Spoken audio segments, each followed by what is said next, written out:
like I looked at New Orleans with Brandon Ingram, and I see people pick at Brandon Ingram, but every year he's been there, that team has changed and it's grown. Now it's to the point like they're good, but do we want to keep Ingram? Right? It's the same. It's the same thing. Like, do we want to keep him with this? You know what I'm saying? Because we're gonna have to pay him some money, and we'll probably be better if we hold on, Breezy. It's not even Go ahead. about Yeah, I got a Ingram. question for you, Iceman. But go ahead, Iceman. Go ahead. Is on the team building, right? So now you to the point where like the team is good. We got young players, but he is our, you know what I'm saying, creator. He does a lot of things for the team. But do we want to pay him, or could we move him and get some other pieces? Is the same thing of your team building concept. After a while, somebody might not fit, or you might, you know what I'm saying, take a gamble on somebody else because you don't want to pay, or you think you could get something better. That's basically what LBL is saying. Like every team that is grown, Boston did the same thing. When they got those two players, that team changed like damn near every year until they found the right combination to get a championship. You know what I'm saying? Hold on. First off, let's put context to this. Cam Thomas has played 0 games with these projection players that y'all talking about in the draft, respectfully. Marcus Smart, Jason Tatum, and Jaylen Brown. Before Marcus Smart got traded, he played mad seasons with Jason Tatum. And he was the first one that got picked before all of them. Yes, you see what I'm saying? You see what I'm saying? So I'm saying that to say, that's not Cam Thomas' situation. He didn't even play no games with them yet. Y'all talking about hell no. Okay, I want to ask you a question before you can take it. Leaf, I got you. You after Iceman. Hold up, I had a question for Iceman. I'm just trying to remember it before we go to Leaf. Brandon Ingram, wasn't he a number 2 pick? Yeah. He, in my opinion, as a number 2 pick, he did not live up to this hype. Let me say this. Let me just get this ran off real quick. He did not live up to the hype for a number 2 pick, bro. And I hear you, bro. I respect your handle. You know that, Iceman. But at the end of the day, I want a number 2 pick to do more than what he doing, bro. Like, regardless, and respectfully, I'm saying in the playoffs, when it came down to the last shot, they gave it to CJ Holmes. Respectfully, if you're the number 2 pick on this team and we don't go to you, either somebody out of here, bro. He wasn't a number, but he wasn't a number 2 on that number 2 pick on that team. He was the number 2 pick for the Lakers. No, but that's not the point, bro. You still supposed to have the same expectations. If you're a number 2 pick, you ain't supposed to just not be nice no more because you're going to a different team. I mean, you're supposed to be nice if you're the number 2 pick. Technically, that's not the case, bro. It's been plenty of number 2 picks, bro. That hit the shitter, like that hit the shitter. Bro, that's not the way it's supposed to go, bro. But who says who? But Breezy, who says who? Says the expectations and why they the 2nd pick in the first place. But Van Horn was the number 2 pick. Who was the number 2 pick this year, bro? Alex Sarr, you expecting him to do something? Bro, I'm gonna at least give him a chance. To do what? But Breezy, that's the whole point about Keith Van Horn.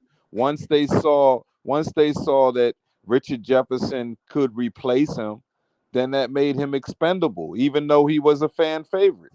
They knew, well, we had Kenyon, and now we could have RJ. So we could trade Van Horn. And to top it off, he fell off after his first 3 years, too. So and make your team better.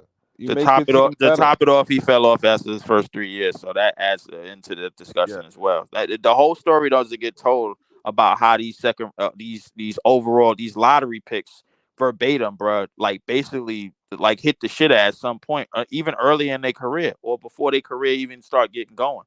Keith Van Horn was a part of that long list. Evan Turner was a part of that long list. James Wiseman, if I'm not mistaken, he was the number 2 pick. What did he do? So they listen. It's been plenty of number 2 picks that hit the shitter before they turned into sparkling rainbows and shit. As far as we know, the best number 2 overall pick is Kevin Durant. So if you can name somebody better than that nigga, bro, you gotta be my guest. So no, I'm not saying that. What I am saying is Not on the What I same. am saying is, I don't want Brandon Ingram on the team. I don't want the Brooklyn Nets to be paying Brandon Ingram because he yada yada yada. He gonna come out here and fall in love with one of these Brooklyn chicks, and it's Hey, over bro. with. He Nah, gonna fall in love. Yo, hold on, listen, no, hold on. Y'all gotta hear this. Some of these players, they be falling in love with the lifestyle that their career brings them. Respectfully, do what you want with your life. I respect it, but as a fan, I got at least a say in the matter. If I want him to play on the team, because again, ain't nothing. As a fan, I love to see a player locked in the off season, working on their game. You know what I'm saying? Whatever they doing, working on their game, or just, you know what I mean. You mean I like ain't Ben saying. Simmons? Nah, hell no, not like Ben Simmons. You know what I mean? Because Yo. you But But know what I somebody mean? up, somebody up in here finds it funny or something else to post Ben Simmons workout highlights, bro, on Twitter, bro. I ain't gonna say no names, but at the same time, bro, like we done seen niggas work out, my nigga, and then not put that shit together on the basketball court. We seen a lot of that over the years. And So the thing is, if you look at Brook Lopez, a fan favorite, right? The all-time leading scorer for the Nets. Yeah. Sometimes you have to move on. that's a damn Bro, hold catastrophe, on. bro. But no, hold on, LBL. Don't do that, bro. He was here for what, 10 years before he left?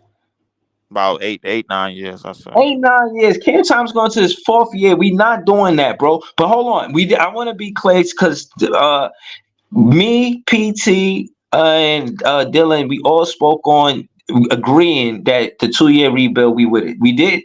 Iceman didn't answer that question yet. So we're going to go to Yeah, Iceman. let me go after Ice, bro. Like, cause Yeah. this 2-year rebuild Cap, shit, bro. but Like, yeah, LBL is the one that started this. So we know LBL is with it. So we're going to go to Iceman and leave. Go ahead, Iceman.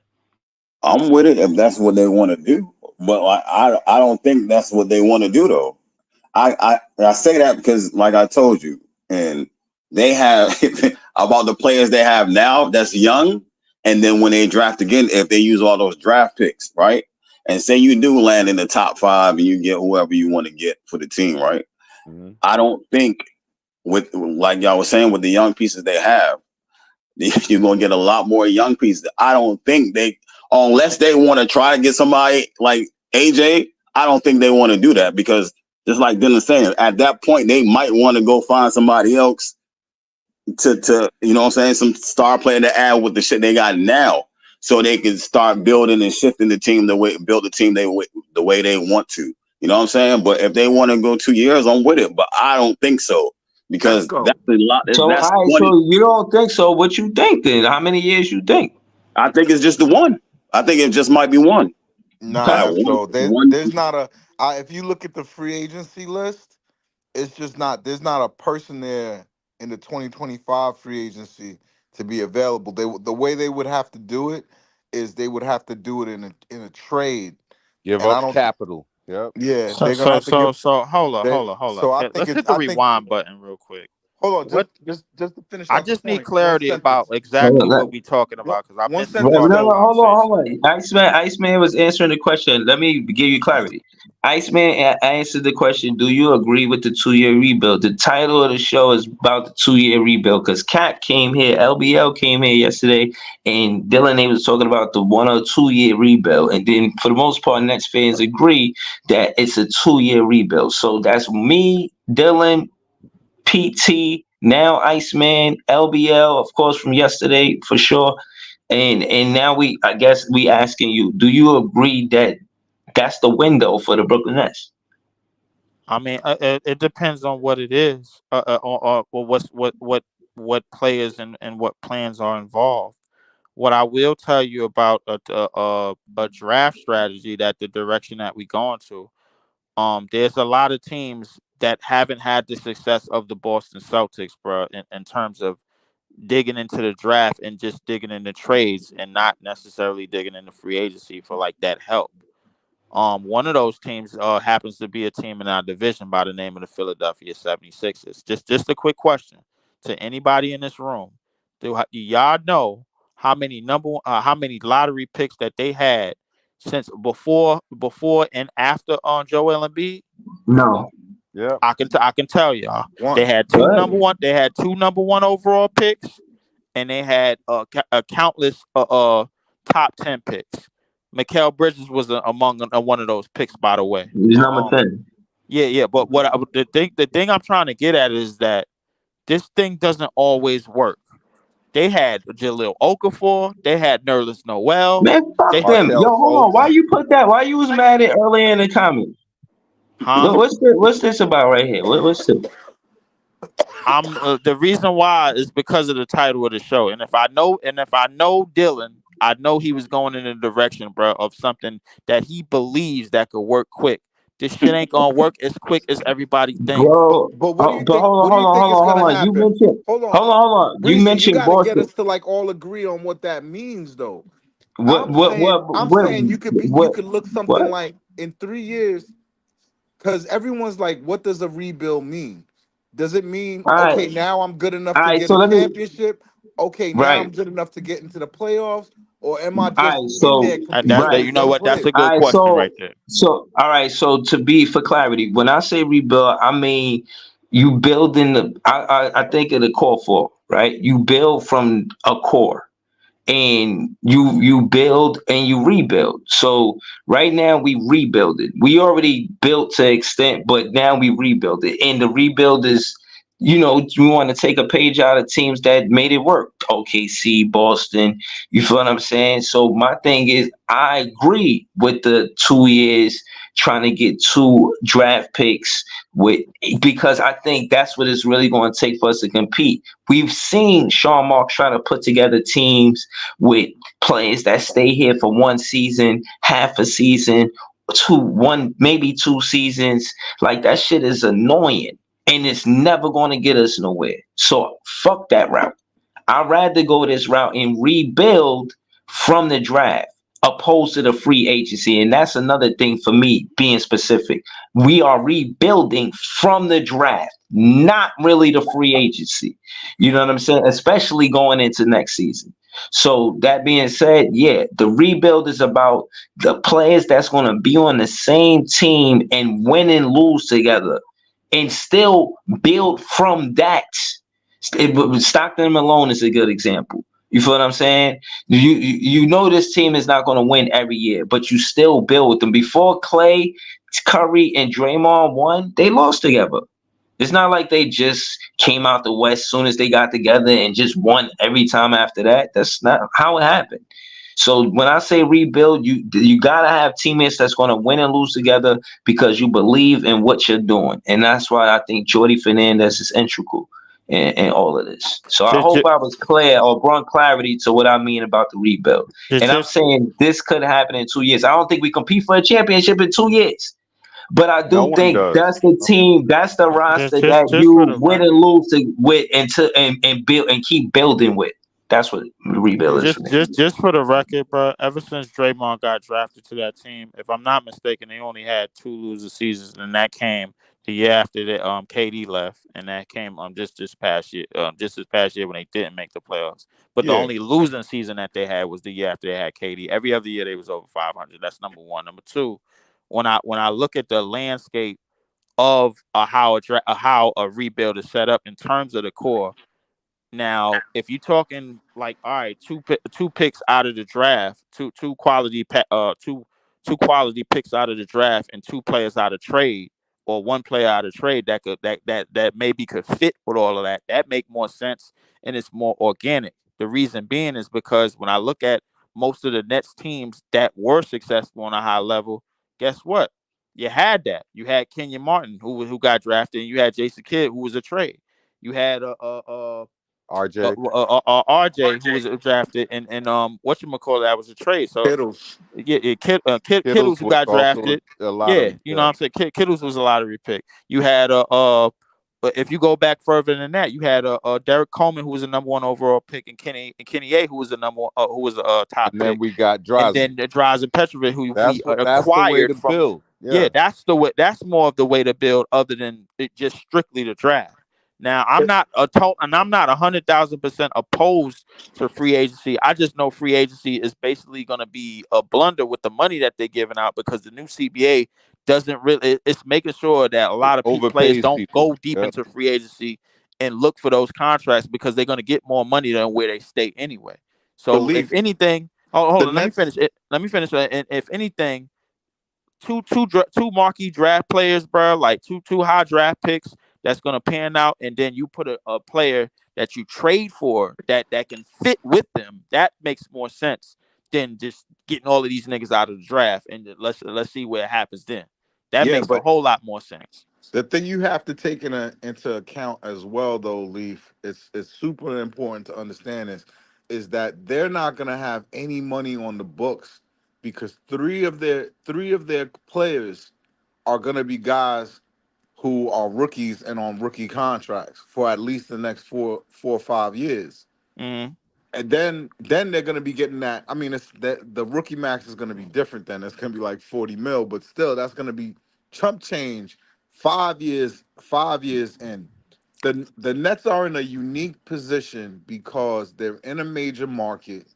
None of the other major market teams really have cap room or cap space in 2026.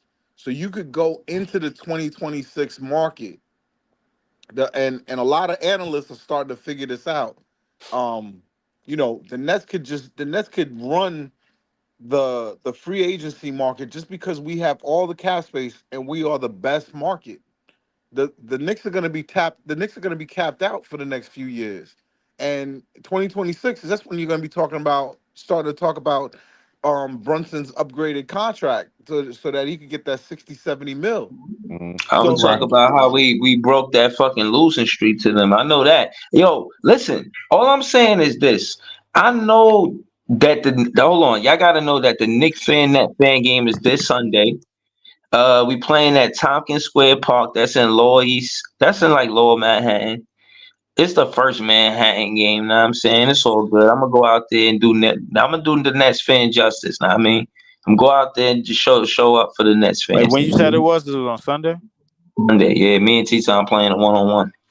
I Oh, think I Barry don't know going. about that ought to be practice. a I'm not going to be dandy. able to show. I Yeah, wanted to yeah, we come we just to support, yeah. but I, my I son I got want practice. I ain't gonna be able to show up neither, bro. Funny shit that happened to me on the job today, bro. I gotta tell you, the first day on the job, somebody recognized me from Players Choice. I was like, what the fuck? I'm like, yeah, this is crazy, bro. I'm like, all right, I gotta stay my Nah, ass you in, gotta bro. keep going. You gotta keep Oh, going, I man. get, I get, I get that all the fucking Not time on, from. not at work, bro. Like I'm Oh trying to yeah, yeah. learn everything on the job, man. I give up like somebody from dispatch area, bro. Like where I go to pick the shit up at, bro. Like nothing. Like, it's like, you on a piece? I guess I must have wore one of my hats, bro. Like, and then they seen me. I was like, oh shit. Yeah. I'm Yeah, sure nah. I'm about. It's not I'm like sure you I'm gonna was up bump there into y'all saying nothing you eventually. wasn't supposed to be saying. Like it'd be different if they heard you talking about politics and religion, then it'd be different. But if they hear you talking about sports, it's all good. It's not like, you know what I mean? Like that shit can't go against your job. That dude gotta be like some type of cowboy giant fan or some shit. Like, like, oh shit, he's a He Packer seemed fan. Like, he was a young, and I could tell, bro. Like he was yeah, no, I'm just saying, like, damn, I don't think it's that it's serious. Like, if you get the job, you gonna get the job, bro. If they find out no, you a I Packer already got fan the or some job. shit, It wasn't about that. It was just my first day on the job, and then that shit happened. I didn't that's really cool know a shit, bro. hundred You thousand good? percent. Yeah, I know I'm good now, bro. Like, but I'm just like, all right. I'm like, when the last time I've been on PC? Now that I think about it, Bigger I'm than just you know. yeah, I guess, man. But to basically scale out this whole 2 year thing, bro. Like the 2 year thing, bro. Like I'm guessing that Dylan must be talking about us being a competent 45 plus win team. No. Nah, That's what we it ain't, got we to Well, ain't, be. we yeah, ain't. Hold I on, could, I we was, ain't I get to was the with, record. I yeah, ain't I get to was the with the record 2 years. yet, bro. I was with the 2 years. So what I think what he's saying is what I'm thinking when I say 2 years, because I want the lottery pick in 25, and then I want the top lottery pick in 26. And then we're sitting pretty because we have talent. And now what I'm saying is now when you're saying the third year, like this is 2026, right? Now what I'm saying is like after we draft the 2026, we have the money and the draft capital to go whichever way direction that we need to go. And it doesn't necessarily have to be because everyone thinks that every time we're talking about trades, it doesn't have to be a star player. It could be complementary players. The Knicks don't really. The only star player the Knicks have is Randall, really, right? They have complementary guys, right? So it doesn't have to be a star guy. It just has to be someone that fits the timeline and that fits, what we need. But what I'm saying that is, fits the team. I get what yeah. you're So saying, Yeah, but at the I same, don't but at never the same think they time, play. but at the so same, that but at the third same, year, but at, the record will be, I would say, we could probably go in through the I'm talking about through the play-in to the low lottery. And then, but because we're young and we're on the same timeline, each year we get better and better. So we go from 40 wins to 45 wins to 50 wins to the division to the conference. And that's what I'm talking about. A consistent team that's always winning. By the time we're talking about 4 years from now, we're a 50-win team every single year. That's what I'm saying. who do you see us drafting, bro, in the next couple of years that could be a top 10 player in this league? Well, I think if we're able to get and then I got to tell you, I haven't really seen everyone close because I'm not 100% sold on what's the name as Cooper Flag as Dylan is. I'm not, and what's funny is, the ironic part is I'm more sold on Dylan Harper.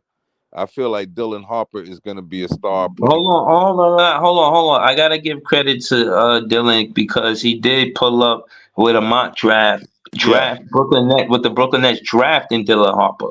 He didn't even draft Cooper Flag in that draft when he was just here. Like yeah. he tagged me. That's why I titled the show the way I Yeah, did it. He tagged me like, "Yo," you know what I and mean? you And I know it's notice, because of you, that Cap. I know it was yeah, because of you you, but I notice didn't. that like, because yesterday he was talking about we get Cooper and then we trade for Fox, right? But you see the difference is if we end up, like, say, with the third pick and we get Dylan Harper, there's no need for Fox, right? There's no That's need for Fox. but no. I'm glad you said that. I wish you said it when he was here, but that's a fact. And again, because that's what he said. That's his mock draft. His mock draft is Dylan Harper, and then he was adding all of these other players. But I was just thinking about more of the trades. I see that he was trying to add players that was already with Jordy Fernandez and allows and Fox. That's why I think it's partly coming from that. But as far as coaches, him being a coach since '09. I think, and he went to school for it. I think he's going to be amazing. You know what I'm saying? So, I ain't even tripping. But All I yeah, know is Who this. Breezy? Who's gonna be amazing? I think I don't know if he is, but I think that Jordy Fernandez is going to be an amazing coach. And you're not going to recognize that in the first year, but there will be tangibles, nuances of the game that you might see him. You know what I'm saying? Learn. And he's and again to put emphasis on why I believe he's in The my coaches opinion think 10,000 hours in coaching, bro. Just assistant coaches, not. the coaches think he's the best. He's the best assistant in the league. They asked the coaches. They voted. They picked him as the number one assistant in the league. And I think that means something. But at the same time, you're not gonna know what a coach is until you see him as head coach, because y- you know it's you can see the effect a coach has on a team. But the good thing for Jordy, the thing that Jordy has, that a lot of the coaches that we had recently didn't have, is he's gonna have experience on how to run and operate a team. He's gonna know exactly how to do it because he's had every job in the NBA. So he's perfect. Like for what we're doing right now, I think he's perfect. We just have to be patient and we gotta let this thing bubble. Yep. But right, all right. So that's what I'm saying. What's patient for? And I'm asking the panel. I'll go last. What's patient for Jordy Fernandez? How many seasons we giving him to say, all right, this is what we expect from Jordy Fernandez? It's not about what we giving him. It's about what we get in the goddamn front office that continuously for the last 8 years have plucked out players and plucked out trades and all of this other BS in the last and has still and the same GM and the same front office hasn't produced a 50-win season yet. You would think with the talent that we had, bro, we probably would have done that at least once, but we haven't. It really is about them. Jordy Fernandez, bro, is really he really just the middleman in all of this, because if they don't like what he doing, they, like by hook or crook, he could be up out of here. And then the next thing you know, we calling these niggas stupid because the same thing they did to Kenny Atkinson is the same thing that could happen to Jordy Fernandez, and we saw it. We saw it tenfold. So I don't trust it. So it's really about the front office and their trust and their belief and them along giving and them making sure that he gets the fits and the players that fit with the rest of the talent on the team going forward. It's really about them, because at the end of the day, you got somebody who coaches the team, who builds up the strategy. That's Jordy Fernandez, and you got somebody that brings the players in and then makes the trades and then does all the GM shit. That's the front office, and then you got the higher ups that approve of that shit. That's how That's how this table works. And so realistically, bro, like I'm staying contingent and I'm staying consistent on what I've been said. As long as this front office is intact, I don't trust a fucking thing that we're doing. And to be fair, in comparison, you know, Jordy Fernandez, he gets a longer leash in my book until I see otherwise. Because the thing that I didn't like about Atkinson is I thought he was a great development guy.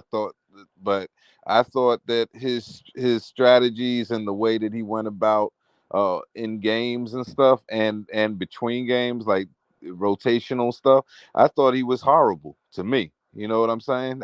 I've seen so many games where I thought we could have won more games, but it's like, yo, I got to take out, you know, LeVert is cooking. I got to take him out. D'Angelo's cooking. I got to take him out and put back in Spencer. You know, I got to play certain guys certain ways, you know, and I'm saying, nah, let's call it what it is. If we're going to do that, listen. How you know he wasn't told to do that from upstairs? No, No, what I'm saying is we'll find out when he coaches this other team now, right? But hold on. I just got to say, I know what that was. I remember those games, and it was Alan Crabb. He came over here making $38 billion, and yeah, they told him he robbed us with a sport. Yeah, bro. Like, he robbed. That nigga robbed. That was one of the first robberies. I couldn't believe that nigga got the contract that he got. Major robbery. I ain't gonna lie. That was the first nigga. That was the first nigga that came to town and stuck us up for some crazy money, bro. But if you that was crazy. He would, bro. He couldn't hit the water if he fell off a boat, bro. Joe Johnson played up to every bit of his contract, bro, all the way to the end. Yeah, like, that nigga Alan Crabb stuck us up, my nigga, with a spork. Crazy work, bro. The 3-dot joint, bro, that you eat in the lunchroom, bro. Like that shit. That's what he stuck us up with, bro. I couldn't believe we signed that nigga to that. I'm saying, yeah, LBL, you're right, but context to it is because of Alan Crabb, is fucking Timothy Lawabu, and these players that they had the opportunity to be something with their career, because that's what the Brooklyn Nets do. You could come here, you wasn't doing shit nowhere else. You come here, and now look, we love Ed Sumner. Who the hell was Ed Sumner before he got here? We ain't know who he was. Stop playing. And then when he got next to Cam Thomas, he was hooping. So I'm saying that to say the Brooklyn Nets always giving and again, remember, I'm talking about Cam Thomas. Literally, he is a 27th pick, bro. What other 27th pick besides Jokic got and Jimmy Butler? My point is there are examples, but it's rare that players this late in the draft have their own team, regardless of the situation. Well, look, Gilbert Arenas with the Wizards because he got picked in the second round. Rashard Lewis with the Seattle Supersonics before Ray Allen got there. There's a couple of niggas, bro. Like, I ain't gonna lie to you. Like, handful. Like, but like, and just in terms of like late picks and shit like that. So, like, the thing about and them niggas, the difference between them and Cam Thomas is they actually had some success in the winning and a strong winning column with 40-something plus wins a season. But it's fair to say all the seasons that Cam Thomas was hitting, none of those seasons was his team. You can't say it was his team like Katie. You absolutely right. You absolutely right. And I just ran down Joker, Gilbert Arenas for who he was with the Wizards. That was his team. Rashard Lewis. Well, he was in Seattle, bro. I'm just saying. This is more what Dylan was saying earlier about. There's a show. He's a winning player. Like what? Oh, the entire time it wasn't his team. Even last season, it wasn't his team. We all know this. Every season he's been here outside of the one we going into right now, for the most part, it was KD and Kyrie, and then it was Ben Simmons and Mikal Bridges, and it was everybody but him. Hey, you know what? Since you mentioned Gilbert Arenas, I'm gonna say a controversial hot take. Gilbert Arenas wasn't a winning player. He was but he talented had the offensive Wizards, but he had the Washington Wizards in the playoffs almost every year that he was on All-Star caliber numbers. Them 3 years, Yeah, bro, that he was averaging 25 plus, 25 and 8 plus. The Yeah, Wizards but was in the playoffs. He They didn't they yeah. play was for a you don't top. see certain things like the way he thinks is like, yo, as long as I score you, that means I'm winning. I won. I mean, but that's how the team was set up. I mean, like realistically, if you look around them, everybody else was put around him to score. Caron Butler, Anton Jameson was a scorer. Caron Butler was the scorer. Larry Hughes was a defender, but like he could score. And then you had other guys on that team. You had Nick Young and all these other dudes on the team that was really shoot. They ain't really put stuff around him where guys was really elite at So other maybe yeah, aspects of the game. You know what I'm saying? because So once he started becoming a star, it's like they kind of said, well, they let's kind just of let live go of with the it. gas. They was just like, all right, Let's just live with him being a star yeah, and forget about winning. yeah. Really. But I think the reality about Cam Thomas is that a lot of people just like don't want to believe that this front office, they might be looking at him the same way they was they might be looking at him, and they should probably see this, and they probably look and discuss the same way they looked at Kyrie Irving, just off the strength of his play. You know what I'm saying? Like they see somebody that could create shots. They see somebody that could hit difficult shots, and they probably just leaving it at that. They like, all right, yo, let's give him a shit team and see if he could turn, peanut butter and shit, bro, to peanut butter and jelly. Let's see. So that's the But reality of it, bro. But you're gonna have somebody up in here talking about, bro, how Cam Thomas could average 25 plus, and if it ain't leading into no wins, and then the fucking front office fucking around and flip the goddamn book and flip the table on us, then we're gonna be sitting up in here mad as a motherfucker. Nah, bro. Everybody, the Nets. If we saying this, you don't think they hear us saying this? They don't. You don't think they listen to the Big Fan Breezy podcast? I You hope feel they what I'm do saying? hear it. And fuck them Yo, if they do. That's that. I hold mean on, that. hold on. No, hold on. You don't think that they hear? I mean, you don't think that was intentional for them to get their own draft picks back? You don't think they'd see what happened with Tatum and Brown and them just winning the championship? well, that's what Like, I'm saying. You don't. it's That's why I don't intentional believe in stuff 1 year. happening.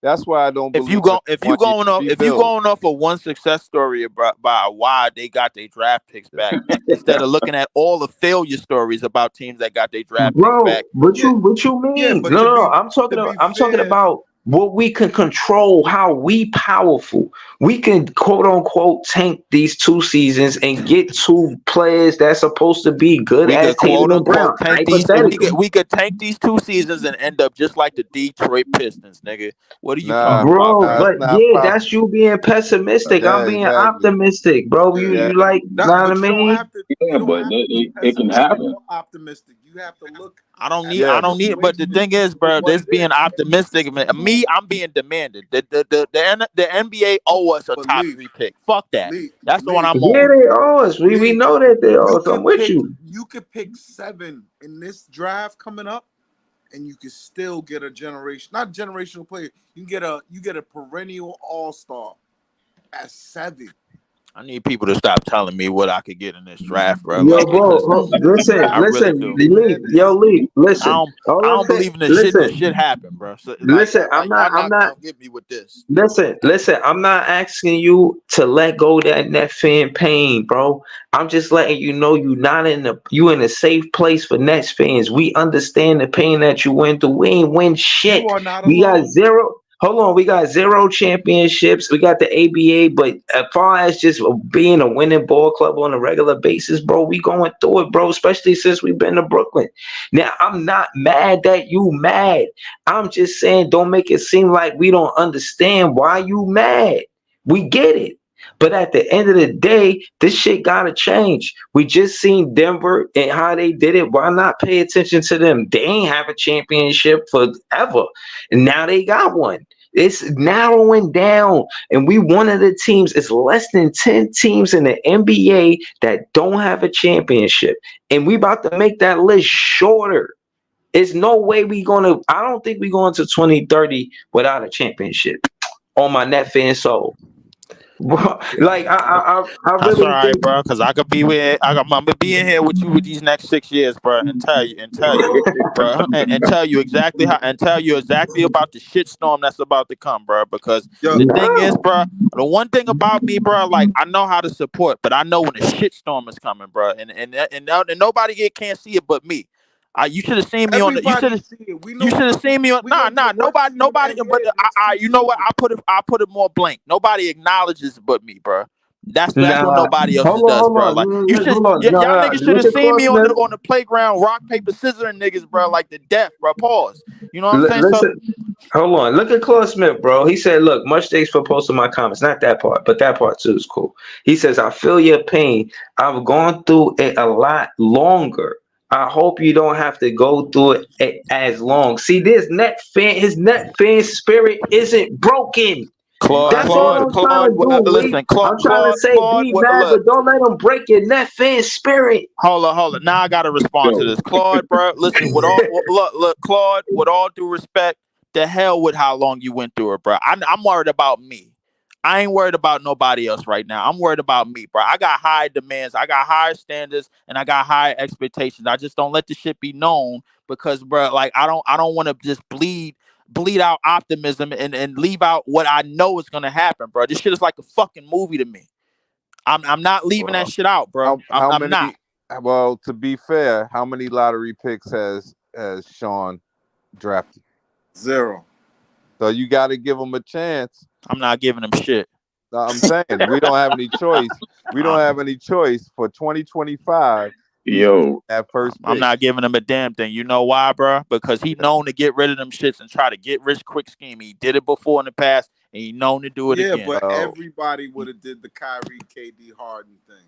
It wasn't about the KD, Kyrie, Harden thing, bro. The reason why the Boston Celtics have a championship, the reason why Jason Tatum and Jaylen Brown are sitting on a championship, and I know for a fact that them two niggas is two Scottie Pippins, and them niggas is two number twos. The reason why they are sitting on the championship is because of us. It's because of what we did to go get Kevin Garnett and Paul Pierce. They're sitting on the championship because of us. 1,000%. Not because of them, not because of the NBA, because of what we did. We got that championship for them, and I don't give a shit what the whole city of Boston say, and I don't give a shit what no other Celtics fans say. We did that. But we can't seem to do nothing good for ourselves, bro. Sean Marks is gonna be picking in the lottery for the first time. That's one. Do I trust Sean Marks to manage relationships with superstars? No, I don't trust Sean Marks to do that. But do I trust Sean Marks to find value and draft well? Yes. Yeah, I trust him. That's the best. And it's not really about Sean Marks. The next two drafts are talent laden. There are players all the way down to the 14th, like that. I'm getting a little bit tired of hearing this shit. I ain't gonna lie. You don't want to. Well, let's watch the season and see, because you know what? You got an opportunity, and that's what I want to do. I want to watch. I want to watch and see. Right. I don't want to be. I don't want people to tell me about something and then it turns out to be like mid, and then it turns out to be shit, or like because they put so much pressure on. Like the thing is, the thing is, PT, when you tell me that, bro, now that's basically pressure added. I don't need extra pressure added on these kids and these 19-year-olds and these 20-year-olds that's coming in this league that's supposed to change franchises, bro, by the time they 22 years old. Well, let's watch some of the college ball and see, because I haven't seen, like, what I did see from Cooper Flag, I wasn't really impressed. And the same thing with AJ Benz. With Ace Bailey. But I was impressed with Dylan Harper. He dominated in the McDonald's game, and I saw another game where he played and the Jordan Brand game, and he was doing work. So I'm saying, let's watch the game. Worse. Listen, let's bro, so dominating the let's Jordan watch the game and games and dominating the see. Rucker, bro, like does not make me so that you could run a NBA team in a 82 game season, bro, and run the gauntlet and have them niggas at the cusp, bro, of being somewhere that Nah, they ain't been in years. I'm That does saying, but not mean talent that. wins out. The talent wins out. Like, I don't know how long you've been watching in terms of watching, because it's different from high school to college. But I could have told you Chris Webber was gonna be a Hall of Famer, a Hall yep, of Fame type player. I could have told you that from the McDonald's game. That's what I'm right. saying. He was that nice, and that's what I'm saying. A lot of dudes is like that. You know who used to hold the record for the McDonald's game? Michael Jordan, 30 in a game. So this is what I'm saying. Now with all this other stuff with the way the offense is different. So it's harder to look at guys. So you got to really watch them for the whole season, because they can make guys look better than they are with when they're not in the NBA. So now we have to watch all the games and see. And And the LB thing and is, LB, I you understand everything that you're saying, but to me, and as far as the NBA goes, it's going to take a whole lot more than just talent. It's going to take intangibles. It's going to take know-how. It's going to take everybody else filling in the blanks and filling in Yep. other things on the court on both sides of the ball. Little Agreed. things, bro. Like it's going to yeah, take a whole lot more than that. Than continuity. what you, yeah, it's going to take continuity. It's going to take a whole bunch of shit, coaching strategies, all of those things. Mhm. But at least you Can the recognize that Brooklyn Nets everything they've done sum it so up? far is Can the the Brooklyn opposite of Nets that. put all of those pieces in and make it into a flawless ass portrait and puzzle and put it on the wall before 2030? I highly doubt it. But I will be here to see it unfold for the next 6 years. I, And I Yeah. will be here to I, tell the host of this channel how League, I told you Good. so. I will League, let say, me tell you. Let me tell you how lucky this. Some motherfuckers are just lucky. Sean Marks walked into the situation, got Kyrie, KD, and the opportunity came to get Harden. He went for it, And I right? wouldn't have done that trade. And I wouldn't have done that trade too. I'm on the record of that. Like I'm on wax saying Yeah. that. But Me too. but point being, he was able to do that. It didn't work. It imploded on him. Now he's gonna try to do the opposite. What he originally was trying to do, his original game plan, until the opportunity that presented itself. You know what I'm saying? To And get the thing draft is, capital. Yeah. right. The reason why I believe in what's happening going forward has nothing to do with Sean Marks. It has to do with I love puzzles. I love looking at these, analyzing these players and going to games. Like me and my son, we don't like pro games as much as we like going to high school games. And he got relationships, his friends, he's friends with the players, he knows dudes like New York City wide. It's one big basketball family. Everybody know each other. And so I like watching these players, and I'm telling you, this is not a regular year. This is not like if you're tanking and you tanking a year like this last draft, 2024, where you're picking somebody like Rasaka at number 1, like this, it's not the same thing. The reason why I believe in what's happening is the sheer amount of draft capital that this motherfucker has, and the two drafts that we have amongst us. Like usually a draft, I have one player, AJ, or they'll have two Yeah. players, AJ and one of the Boozer boys. But there's two Boozer boys. There's big men that are like that they're not even talking about that are in that draft that are Yeah. incredible. So he just got lucky a fuck Yeah. again, Sean Marks, that he's gonna be picking Our own in picks. two drafts. You know, he got his own pick back because they looked at this draft and said, "Yo, we're gonna need to be able to control whether or not we get a high player or not, because there's players on the board here that could just change the game."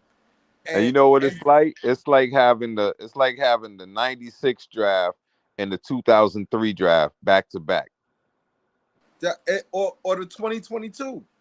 You know what I'm saying? Like if you can have the 2022 draft back to back, that doesn't happen. He got fucking lucky. He's gonna have the grace of everybody's gonna be hyped about having these young players, and guess what? Tank for AJ is gonna be on for the year after. Yeah. But even if they don't get AJ, like let's say it was a Like it one-player boosted. draft or two-player draft, I wouldn't be as excited as I am. The reason Yeah. why I'm excited, Leaf, is that it's gonna be hard to fuck it up if you're picking in the top 5 the next 2 years. Yeah. But it's going to be possible. You know why it's going to be possible, and it's going to be a strong possibility. The reason being is because it's been done. It's been more screw ups in the lottery than anywhere else in the draft. And I'm No, and you I'm know what? You know what? I disagree. What the reason I disagree We've is been done with the screw up draft. comes, I'm sorry, but the screw up comes not from the screw up comes not from like we saw Marx's record as far as drafting. the screw up comes But from what I'm a saying is salty not from the organization and a drafting. front office, No, bro, it's and being Bro, incompetent let him and being finish, bro. yes. Let him finish. Hold on. The screw up comes from if we not patient and get these 2 drafts. The screw up comes from the let's make it a short rebuild and let's get this other guy, and then we just end up floundering, being a 45 win team for the next 5 years because we traded assets when for Darren Fox when he was going to be a free agent anyway. Remember how the Knicks messed up? Remember when Melo wanted to come to New York, but he was afraid that New Jersey was going to trade for him? Because remember, we had the assets to trade for him, and then the Knicks leaped over us, and then they traded all of their assets for Melo. And it's like, you know what you did? Now he's going to a bare bones team, and y'all got, and it's like it was stupid. They should have just waited, because even if the Nets would have signed him, even if we would have traded for him, he still would have left us and went right across the river. But they were stupid. They were not patient, and they lost half of their stuff. And that's what I don't want to do with Darren Fox. I don't want none of those guys. Any of them guys making 65, 50 million. I don't want none of them. I want guys with veterans who can help show us how to win. Veteran role players and veteran guys like that can help us show the win to rise up. That's what we need. We haven't had that in years, Well, that's why I think they're gonna do that shit anyways. I'm not, like I said, like looking at what talent they look at, and what Mark say, like, you know what I'm saying? Maybe this could be a quick, right? And I look at the players and I'm like, damn, like, yeah, they may probably got like half a team they want to keep, or one of these 2 other players, and then you get the 25 draft and you got 6. So I'm like, all right, maybe 3 of those or 2 of those might work out. You know what I mean? And then you like, maybe they want to go to the next draft, maybe they don't. But what I'm saying is, right, it's not, they know how to find talent. Because I looked it up. They know how to find talent. They will draft the talent. And like PT said, the problem with them is putting together a roster. Like putting together a roster for them is a serious problem. The last 2 drafts that they scouted players, like I said, and people get mad when I talk about Ben Simmons, but I said they looked at 2-point guards. I think in the last 2 drafts, they looked at maybe 3-point guards and 2 centers in the last 2 drafts. So that tells me they're not really looking for a point guard, and they're really not looking for a center. You see what I'm saying? They're looking for all wing players 2 to 4. And that's what the Nets look at. You know what I'm saying? So when I look at that, I'm like, damn. You know what I'm saying? Like, they just take the best player available.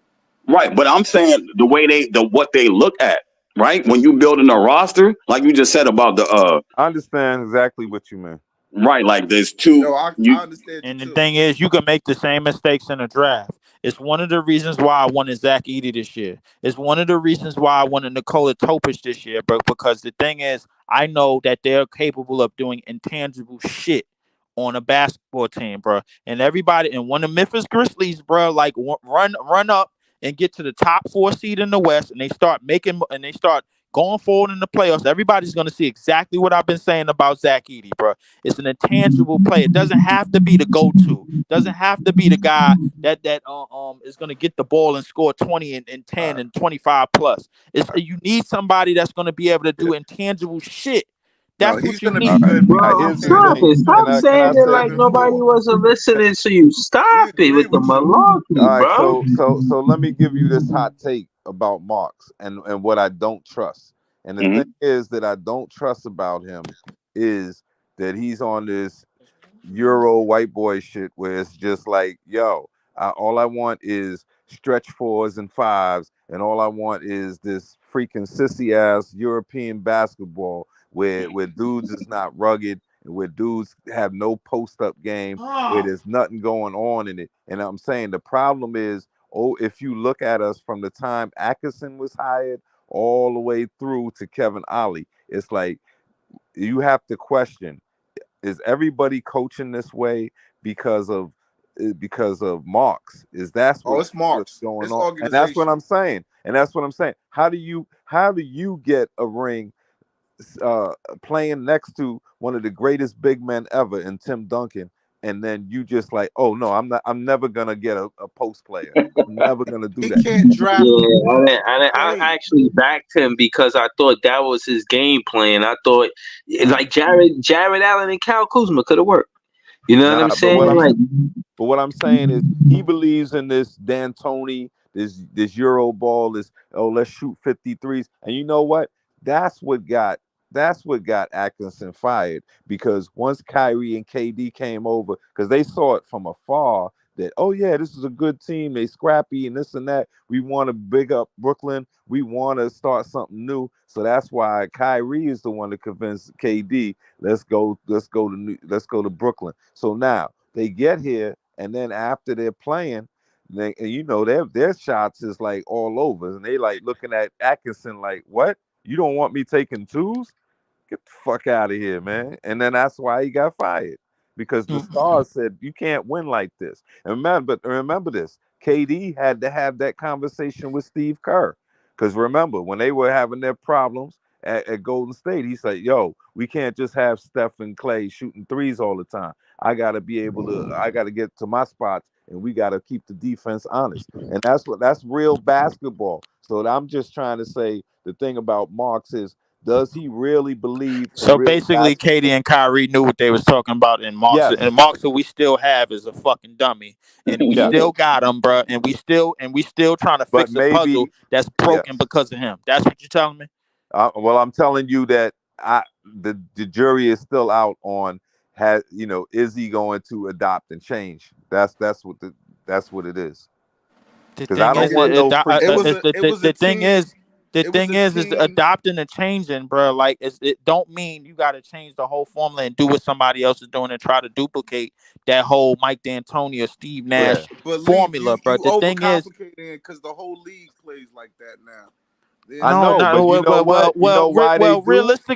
Realistically, they do, but the whole league doesn't win like that. And exactly. I'm gonna prove it to only you. One team wins like that. Exactly. Only one team that's won like that, and that's the Golden State Warriors. Now, if you want to use the Boston Celtics, bro, that's fine. With Porzingis as being a stretch big, that's fine. But the other guys on that team do intangible shit as far as defending, as far as rebounding, as far as help defense, and all that other stuff. I understand it's a versatile squad. Even Denver has a slept-on 3-point shooting team. Like even Aaron Gordon is shooting. They didn't shoot threes like that. They were a 15-foot in team, because the thing is they had somebody that knew how to execute and break down a defense, bro. Just by simply with his passing. They didn't shoot that many threes, bro. Go and look back at they wasn't even a top 15 defensive team. If you go back to what Denver was doing that year, that's arguably the greatest half-court set that a championship team has ever won with. Arguably the greatest half-court set that a championship team has ever won with, because of Nikola Jokic and his vision and everything that he does to break down defenses.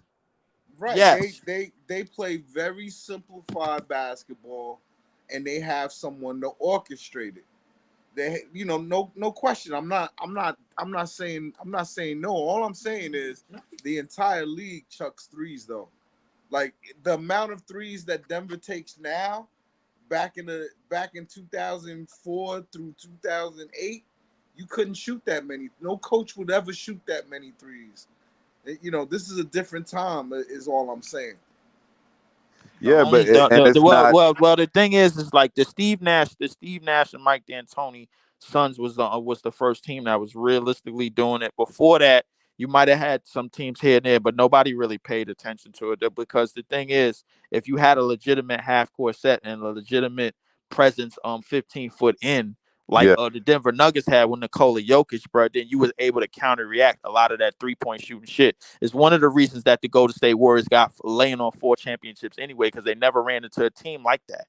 They never ran into a team with that had that type of elite prowess 15 foot in, bro, like, and was able to break shit down and was able to consistently put pressure on your defense and put pressure at the free throw line. They didn't have that.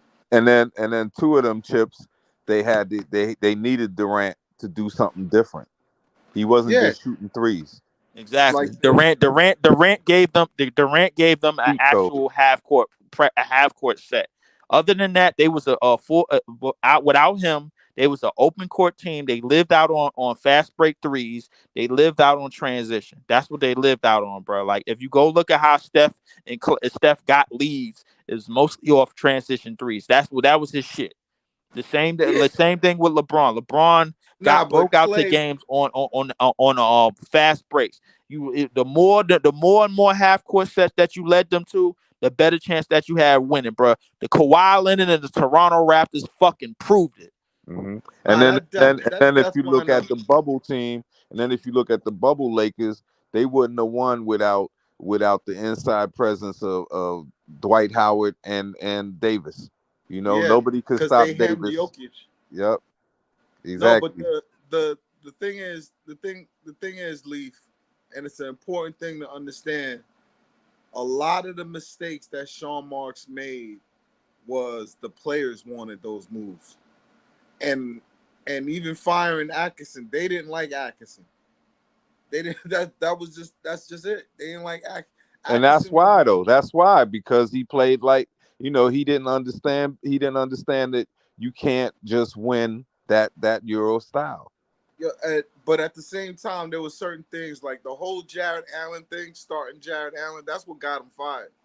Oh, well, just remember this. He was also the coach. Remember, he was also the coach that had Jared Allen out there in the corner trying to shoot threes. Remember that time? Yeah, that is true.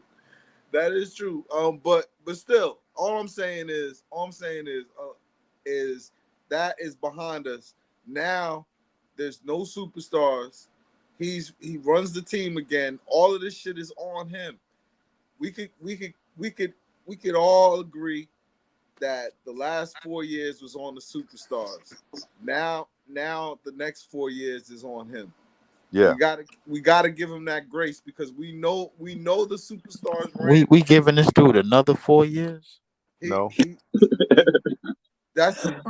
we giving him 2 to draft right. But let's say he comes out of the drafts because that's not even him, though. That's the other thing. Like I don't even feel like he deserves. Okay, all right. You know what? I'm all right. You know what? Let me fix it. Let me fix it, PT. I'm gonna say him and ownership. That's what I'm gonna say. Okay. The front office and ownership, bro. Like we are realistically sitting here giving all of these dudes from the front office and management to the ownership upstairs another 2 years to get this shit right, bro. We putting them. Do you realize the highest? Hold up. Do y'all realize the high stakes that y'all putting them at? Giving them a top 3 pick to begin with. Giving these idiots the top 3 pick to begin with. They don't know what the hell they doing. They don't. You just run through, man. They're doing this year. You come away with Cooper Flag. And do what with them? Or Dylan Harper, you won. It don't matter if you come away with them, bro. If you come away with them and screw them up, then it's on you. Like you. But I'm gonna tell you something else. What's the name was thought of as a joke. I'm gonna tell you that because I'm old, right? So I'm the same age as Michael Jordan, but Michael Jordan saved Rod Thorne's ass. Rod Thorne was a lifetime NBA, right? As a player, as an executive, and they didn't know where the fuck they was going. They had guys like Orlando Woolridge who ended up freaking freebasing in the New Jersey hotel when he was on the Nets. Oh my God! Yeah. But I'm saying so once what's the name fell into his lap. Once Michael Jordan fell into his lap, all of a sudden Rod Thorne turned into like, whoa, he's the executive who drafted Michael Jordan. Now he did get better over time. He did get better over time. But what I'm saying is, he did a hell of a job in New Jersey. Yeah.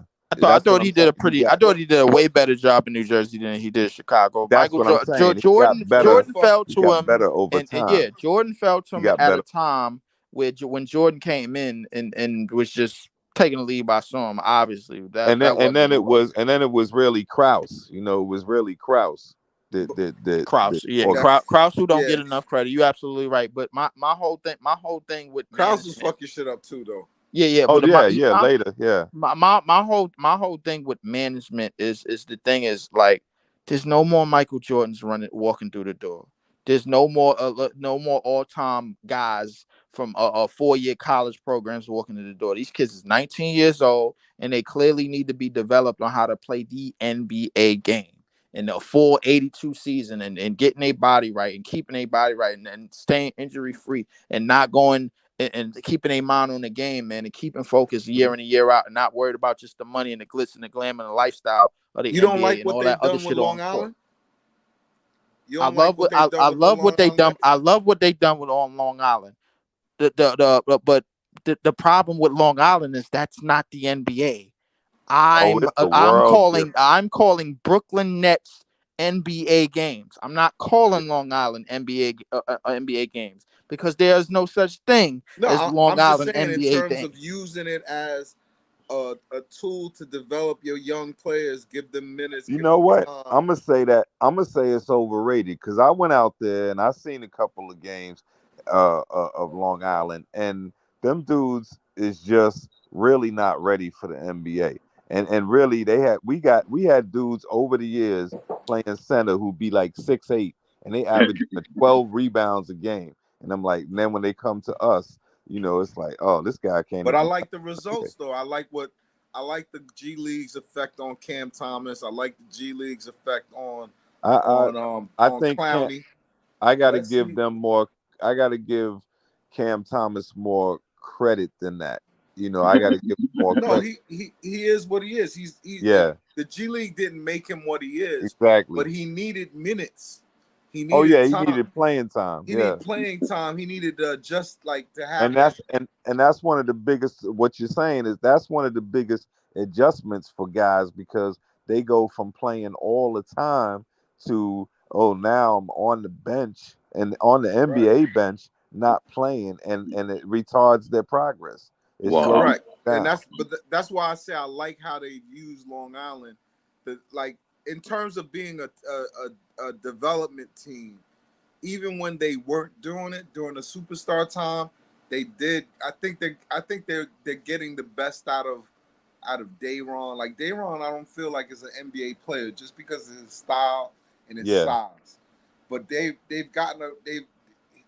developed him to be what Day'Ron is. He's a part of the problem is, you know, it's the culture of basketball where he came out at 19. He wasn't ready. He should have stayed in school. Well, what I'm going to say about that, right, about Long Island is they started, I want to say when JV was here, they started to run the same offense down there as they did on the upper level. So that way they would get familiar of what's going on. And that's what helped players. Now with Cam Thomas, he was already skilled for scoring and they just sent him down there to learn how to pass. And that was what they wanted him to do when he went down there. As far as Day'Ron couldn't stay on the floor, but he could rebound. So he had to go down there and learn how not to foul and then come back up and do all that shit. But like y'all saying, like Jalen Wilson, he went down there and got familiar with the offense. When he came back up, it was automatic, like, oh, I know what to do now. You know what I'm saying? Mm-hmm. I just sit in the corner and just wait. They tell me shoot the ball, play defense. You know what I'm saying? I'm good. And that's what they started doing. And you know, I'm kind of surprised. I mean, Dylan's not here now, but I'm kind of surprised, and I know Breezy will take offense to this as well. But to me, Jalen Wilson is a marginal NBA player. He may be out. He may catch a niche for himself because he's been, you know, mastering the three. but he got freaking 0 hops, and he's not really athletic, and he's already going on 24 years old. So Nigga said he I got see him as a 0 Josh hops. Hart type. He a dog, I see man. him as a Josh he Hart may type. I don't now know where he. I don't know may where You he don't a see he dog could be at. that type of player. You don't think he could be a Josh Hart type? Bro, no, hold on. He got no. a nose for the Josh ball. Hart, He Josh get Hart, rebounds.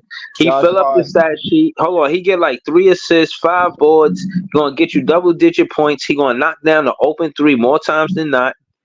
He's gonna Bro, get In and an he play 82 game defense. season. Excuse me. We gonna find out this season. This season we gonna find out. I'm not This gonna. season ain't gonna Yeah, tell me when nothing, bro. Like I'm just That's calling To some me, it. it's gonna tell me promising though. something. all right. He did more than hit threes. He played defense. It's It's if not an his fault. He NBA is who he is. player, let me finish the point. The NBA player is supposed to show you amongst non-NBA players that he's better than him. And him getting MVP is promising for as a role player. And you need role players. You need guys that define what it is to be a Brooklyn Net. And I think he could be that type of player. He's a champion. Don't sleep on that kid, man. He was all Kansas, right? Yeah. yeah, he's from Kansas. He was given the player of the year in his league, and he won an NCAA champion and was the MVP. You can't like that type of kid. Bro, yeah, I'm not sleeping. I think Leaf the only one that's sleeping, bro. He's He's so Okay, like good. a Josh LBL. Hart type. Don't put my name in it, bro. Like, listen, I know what I know, Somebody bro. Like, somebody look, tucked in, man. Somebody tucked in right now. ain't nobody tucked in. I'm not at all. Like I'm also, wide awake, bro, and I'm and wide awake to the also, fact that even though you want to be delusional about it, bro, I'm wide awake, bro, I'm to your delusion. delusional about what? I said he could give us 5 boards, 3 assists, and he could get us double-digit scoring. But what's delusional about that? What's I'm delusional I'm about it gonna is, well, say one, that he it could hasn't do that. happened. Two, bro, like after So everything that how is it buddy. delusional? Come on, bro. Bro, listen, bro. You see, you talk only on optimism, bro, and you don't never bring up the facts. The fact of the Bro, matter. I'm bringing balance. I know you're gonna bring enough negative, so I gotta balance it out, man. No, it ain't negative shit. It's putting these niggas where they fucking belong, bro. At this point in their careers, bro, everything that Buddy said, bro, like it's marginal. That's the key word with him. He's a marginal NBA player as of right now, Bro, he bro. the Like 51st pick. He doing what he's supposed to do. You think Oh, the he's Brooklyn doing Nets, his best. I'm he not he do, he doubting that. doing his best at the pick that he at. So we rating bro? He niggas, got bro, that contract. based off of where we picked them. That's what we doing now. No, Because the thing I'm is, saying, we don't I expect them to don't do more than know. what they doing because they No, got no, picked no. 51st. I'm saying fans like yeah, and saying a lot, but seeing a little. This season, we're going to see what they can do. And yeah, I'm going to be optimistic. I ain't going to be like, oh, he ain't going to be shit. He a Brooklyn Nets player. If he was a Knicks player, I'd be like, he probably going to be trash. But if he a Brooklyn Nets player, I'm going to be like, yo, yeah, he going to do his thing. That's what But I'm being saying. realistic doesn't And mean we Look, ain't. listen, it's a lot of niggas that was bruh, here, and I knew not to co-sign them from day one, bro. hold on. What you say, LBL? Now I said, for me, being realistic about where he fits in doesn't mean that I'm not cheering for the 3 to go in. Doesn't mean I'm not cheering for him. I'm still rooting for him.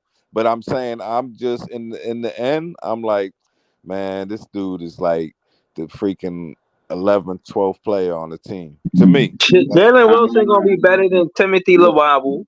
Jalen He Wilson gonna better be be. better. He better be. My nigga, bro, come on, bro. That's not a real skill. He better be better than that nigga, bro. Come on, bro. Yeah, he should be on the That's team, not a man. serious skill, bro. Come on. No, but I don't understand why y'all don't think that he could be a Josh Hart type. PT. Yo. Hold on. I agree with you. Hold on. We're gonna close out, but everybody gonna give a quick commercial before we close out. We can go to Iceman. I just heard him. Just give us a quick commercial, Iceman, then get into this, and then we finna close out. All right, you know where to find me. Twitter, Iceman the Don, and my podcast is called The Tip Off, Brooklyn Nets Podcast. Holla at me. And what I was gonna say is, he's in between Josh Hart and Royce O'Neal. He ain't one or the other. He's like right in between. So what I'm gonna say is, once he figure out the NBA game, Once he figure out when he gives rebounders, go back up and get the foul instead of trying to do some wild shit. Once he figured that out, his points and his numbers is gonna go up. He's gonna be better than what you think he is because he already does the little things. He's expanding his shot, like you said, but he does all the little rebounding and defense and you know what I'm saying, attack the rim, even though he has no bounce, but he still gets a lot of rebounds. They're gonna love him when we have. What's a lot of rebounds? Because I seen Josh Hart, who was all a 6'3", dead ass out rebound bigs. So my thing is like I need somebody in here to decipher to Bro, me. Hold There's a on, lot of not now. rebounds. Yeah, hold on, not Right. now, man. We just doing the commercials. Then we you know what I'm saying, gonna get to the next stream probably later today. But shout to Iceman. Go ahead, Leaf. Give us a quick commercial. Then I mean, say you know what I mean. What she was gonna say. All right, that's Leaf. That's Leaf 4788. My bad. I ran for the mic. YouTube.com/Leaf4788. This season will be Leaf is the League. Season 2 of that, and also season 2 of Nets Visual. I did 68 games last year. I'm trying to meet my 65 game incentive, knowing that this team is gonna be shit. Excuse my language to everybody up in here, but and shout out to the Big Blue crew, man. Just with unpopular opinion, man, and those boys over there, man. Shout out to them. But yeah, basically to give my final bow out to this shit, man. I hope everything does go right. You know what I mean? I'm hoping everything does go in the right direction and speedy up. But I know what I was looking for when I was asking for what I was looking for, bro. Like for majority of the season, that was intangible players, and I think that that's gonna play a role in a lot of the success, other than just talented players. You can get talent all day, but if you don't have intangibles to go around with it, the guys that's willing to do the little things, it don't mean a damn thing. So that's where I'm at with it.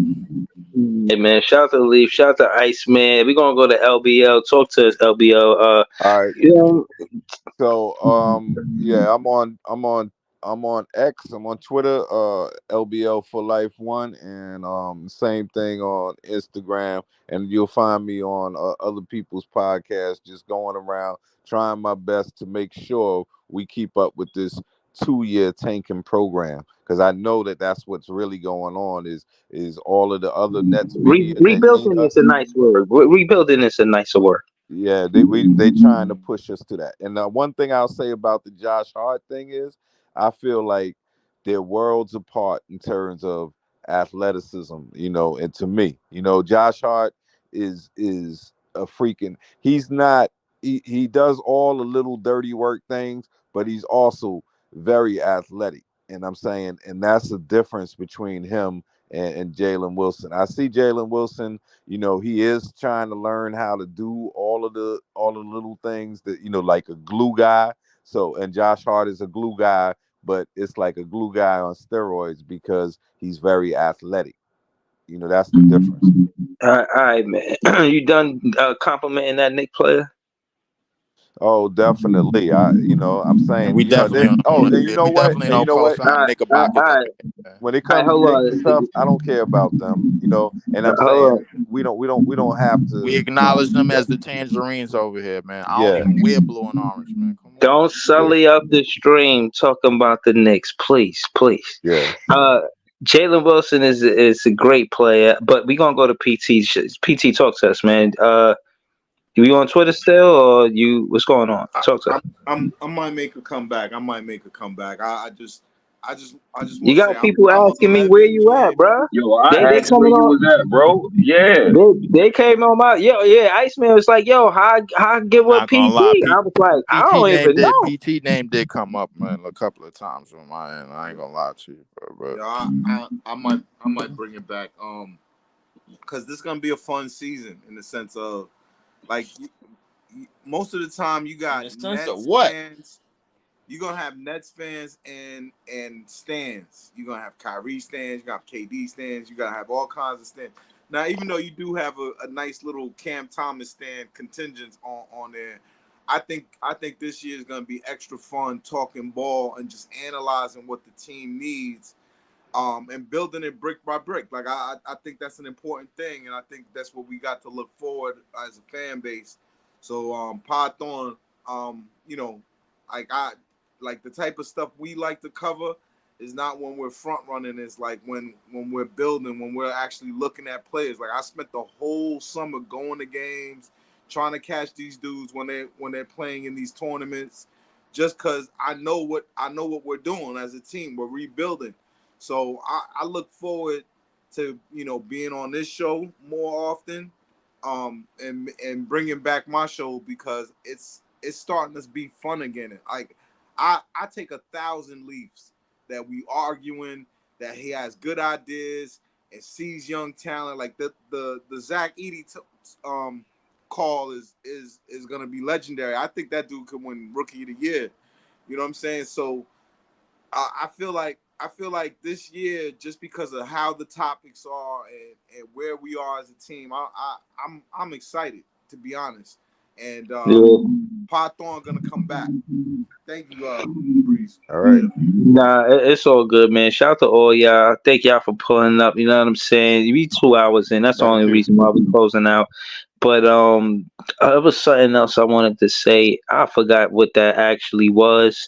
But I didn't forget to say thank you all. And Sunday, what time? Oh, that's what I wanted to say to PT. Oh, Sunday is, I don't even know what time, but hopefully I see you tomorrow on the next stream, and then I could have a specific time. But it's definitely Tompkins Park on Sunday. It's probably gonna be the afternoon, like 1 or 2. I wanted to say to PT on the 28th, the Rutgers, they having a game, and those who care about it, the Rutgers are having a game. Yes, Ace Bailey and Dylan Harper, y'all can meet them in person. I think tickets are $45 a piece for adults. I think kids is a better price than that. But case in point is, y'all could meet Ace Bailey and Dylan Harper face to face. You know what I'm saying? So yeah, man. Hopefully y'all tune into that. I think I'm gonna be busy that day, but I might make it that day. But I'll keep y'all in the loop. You know what I mean? I'm definitely What is it? An open house? It's no. It's a game. They having a game, and a preseason. I guess a preseason game. It's the 28th, so it's right before October.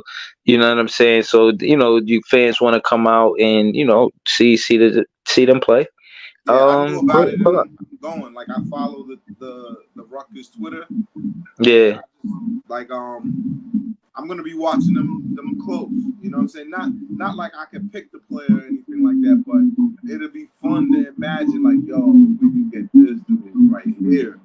Yeah, we love to hear it. Yeah, we love to hear it, man. I already have tickets to the second Duke home game. And I'm gonna drive down there and catch that joint just because I want to see these players in real life.